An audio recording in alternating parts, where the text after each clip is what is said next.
Tech టుడేలో మరో short break. పుర్రెకో బుద్ధి జిహ్వాకో రుచి అని సామెత. ఒకరికి వంకాయ కూర నచ్చితే మరొకరికి బెండకాయ ఫ్రై నచ్చుతుంది. ఒకరికి పానీపూరి నచ్చితే మరొకరికి పాప్కార్న్ నచ్చుతుంది. మనుషులు ఒక్కొక్కరిది ఒక్కో టేస్ట్. రుచి అయినా అభిరుచి అయినా మనిషికి మారిపోతూ ఉంటుంది. రోబోట్లకి ఫీలింగ్స్ ఉండవు కాబట్టి అభిరుచులు ఉండవు.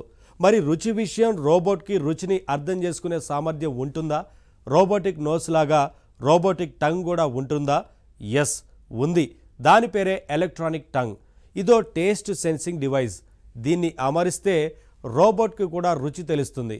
అఫ్కోర్స్ రోబోట్ ఒక రుచికరమైన పదార్థాన్ని తిని ఎంజాయ్ చేయలేకపోవచ్చు. కానీ ఒక వస్తువు రుచిని గురించి చెప్పగలిగే ఈ సెన్సార్ ఉంటే తినకుండానే వస్తువు రుచి గురించి చెప్పగలుగుతుంది. మరి ఇంట్రెస్టింగ్గా ఉన్న ఈ ఎలక్ట్రానిక్ టంగ్ సంగతేంటో చూద్దామా?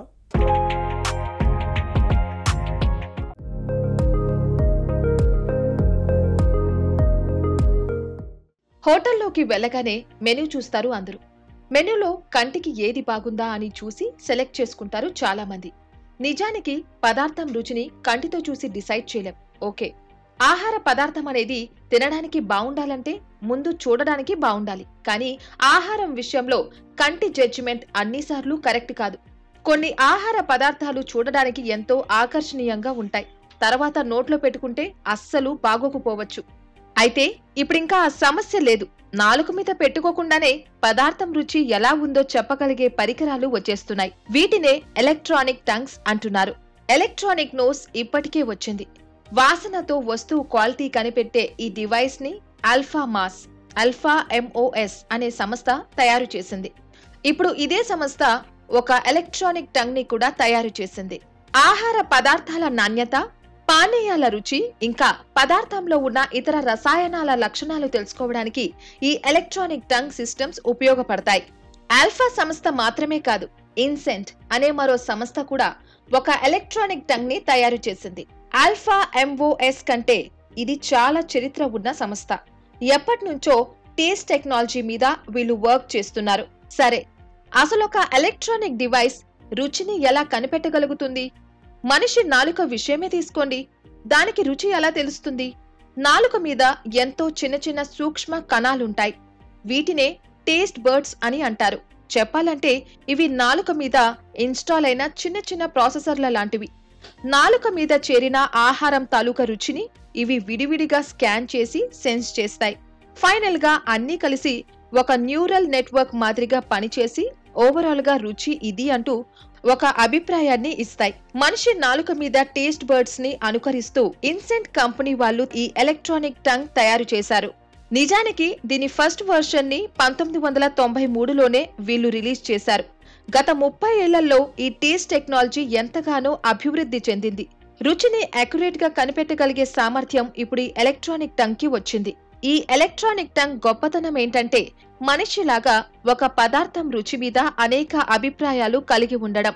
మనిషి విషయమే తీసుకోండి, రుచి విషయంలో మనిషికి చాలా పట్టింపులుంటాయి. ఇనిషియల్ టేస్ట్, ఆఫ్టర్ టేస్ట్ అనే 2 స్వభావాలు మనిషిలో ఉంటాయి. ఉదాహరణకి మనం ఒక పదార్థాన్ని కొత్తగా రుచి చూసినప్పుడు బాగా నచ్చవచ్చు, కానీ ఆ పదార్థాన్ని పదే పదే తినగా అదే పదార్థం రుచి మనకి బోర్ కొట్టొచ్చు.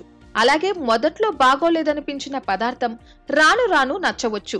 దీనినే తినగ వేము తీయనుండు అంటూ చెప్పారు మన వాళ్ళు. ఈ ఎలక్ట్రానిక్ టంగ్ మనిషి నాలుకలాగే పనిచేస్తుంది. అచ్చం మనిషిలాగే దీనికి ఇనిషియల్ టేస్ట్, ఆఫ్టర్ టేస్ట్ ఉంటాయి. ఒక పదార్థం కొత్తగా రుచి చూసినప్పుడు ఎలా అనిపించింది, పదే పదే రుచి చూశాక అభిప్రాయం ఎలా మారుతోంది అనేది ఈ నాలుక చెప్పగలుగుతుంది. ఎంతో ఆసక్తికరమైన ఈ ఎలక్ట్రానిక్ టంగ్ గురించి ఇంకా వివరాలు తెలుసుకోవాలంటే insentgp.com అనే వీళ్ళ వెబ్సైట్ లో మనం తెలుసుకోవచ్చు. టేస్ట్ సెన్సార్స్ అనేవి మనిషి నాలుకతో సమానంగా పనిచేయాలి, లేదంటే అంతకంటే బెటర్ గా ఉండాలి. అలాంటి సెన్సార్ తయారు చేయాలన్నది ఇన్సెంట్ సంస్థ లక్ష్యమట. అందుకే 30 సంవత్సరాలుగా ఇదే పరిశోధన చేస్తూ వచ్చారు. ఇప్పుడు బెటర్ రిజల్ట్స్ సాధించారు. వీళ్ళ ఎలక్ట్రానిక్ నాలుక ఇప్పుడు ఇంత పాపులర్ గా తయారవడం వెనక ఆర్టిఫిషియల్ ఇంటెలిజెన్స్ కి కూడా క్రెడిట్ ఇవ్వాల్సి ఉంటుంది. AI టెక్నాలజీ అందుబాటులోకి వచ్చాక ఇదే కాదు, ఎన్నో పరిశోధనలు ఊపందుకున్నాయి. ఇన్వెన్షన్స్ లో వేగం పెరిగింది. అలాగే ఈ ఎలక్ట్రానిక్ టంగ్ బెటర్ అవ్వడంలో ఏఐ టెక్నాలజీ నిజంగా ఎంతో హెల్ప్ చేసింది.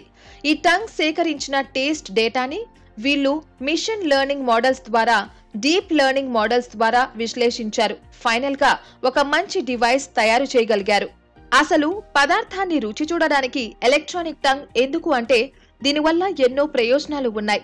పూర్వం రాజులు ఏదైనా తినే ముందు ఆయనకి ప్రమాదం లేకుండా ఆహారాన్ని వేరే వాళ్ళు టేస్ట్ చేసేవారట.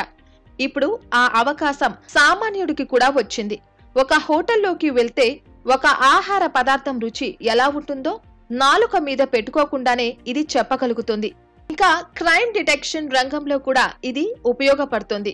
అలాగే డ్రగ్స్ లాంటివి చెక్ చేసేటప్పుడు అది ఏ డ్రగ్ అనేది తెలుసుకోవడానికి రుచి చూస్తూ ఉంటారు. ఇప్పుడు అలాంటి ఇబ్బంది ఉండదు. ఆ పని ఈ ఎలక్ట్రానిక్ టంగ్ చేసి పెడుతుంది. ఫుడ్ ఇండస్ట్రీలో కూడా దీని ఉపయోగం చాలా ఎక్కువ.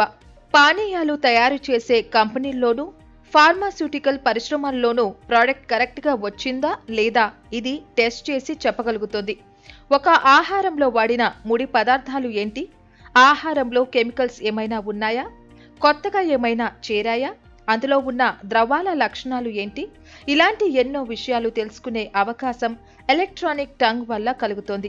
అంతేకాదు పర్యావరణ పరిరక్షణ లాంటి విషయాల్లో ఈ టంగ్ ఉపయోగపడుతుందని అంటున్నారు. టెక్నాలజీలో తరచుగా మల్టీమీడియా అని అంటూ ఉంటాం. మల్టీమీడియా అంటే అనేక రకాల మీడియా అని అర్థం. అయితే నిజానికి మనం అనే ఈ మల్టీమీడియా సంపూర్ణమైనది కాదు. ఇందులో వాడే text, images, videos, animation, audio, వీటిలో ఏది ఎంజాయ్ చేయాలన్నా కను, చెవి మాత్రమే మనం వాడుతాం. కానీ ఇప్పుడు మల్టీమీడియా అనే మాటకి మరింత విస్తృతమైన అర్థం వస్తోంది. Touch devices, smell devices, taste devices ఇవన్నీ వాడకంలోకి వస్తే అప్పుడు మనం అసలైన మల్టీమీడియాని చూస్తాం. అందువల్ల టెక్నో రంగంలో ఈ సెన్సింగ్ డివైసెస్ ఓ సరికొత్త ముందడుగు అని చెప్పి తీరాలి.